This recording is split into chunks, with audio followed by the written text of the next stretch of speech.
গরমের দিনে কাঁচা আমের ডাল, আম দিয়ে চাটনি কিংবা আমের তরকারির রেসিপি তৈরি করেন অনেকেই। যদিও আমের এসব রেসিপিতে রয়েছে নানা উপকারিতা, তবে খেতে গিয়ে হতে হবে সাবধান।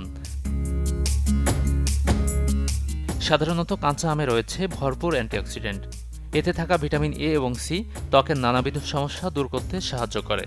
ডাল খুব ভালো প্রোটিনের একটা উৎস, এবং এর সাথে যদি আমরা কাঁচা আমটা অ্যাড করি তখন এই আমের যে পুষ্টি উপাদান সেগুলো বেশ ভালো একটা ভ্যালু অ্যাড করে।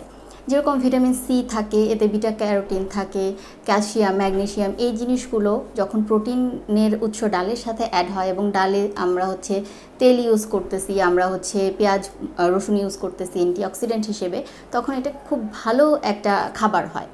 এত উপকারিতা থাকা সত্ত্বেও কারো কারো বেলায় ক্ষতির কারণ হতে পারে কাঁচা আম। শারীরিক নানা জটিলতায় ভুগছেন যারা, পুষ্টিবিদের পরামর্শ মেনেই খাওয়া উচিত এসব রেসিপি। এই আম ডালটা কয়েকজন মানুষের জন্য একটু রেস্ট্রিক্টেড থাকে, বিশেষ করে যাদের পেটে হজমজনিত সমস্যা থাকে তাদেরকে আসলে এই খাবারটা আমরা নিষেধ করে থাকি। পাশাপাশি যদি কিডনিতে জনিত সমস্যা থাকে সেক্ষেত্রে তো ডাল সেকেন্ড ক্লাস প্রোটিন হিসেবে এমনিতেই রেস্ট্রিক্টেড থাকে, পাশাপাশি আমের ভিটামিন সি থাকার কারণে সেটাও আমরা রেস্ট্রিক্টেড রাখি।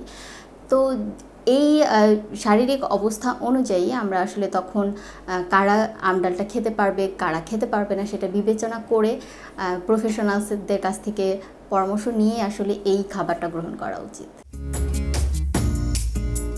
বড় ধরনের সমস্যা এড়িয়ে যেতে সপ্তাহে কিংবা মাসে 1-2 বার খেতে পারবেন আম ডাল বা আম তরকারি, এমনটাই মত বিশেষজ্ঞদের। গাজী আনিস, চ্যানেল 24, ঢাকা।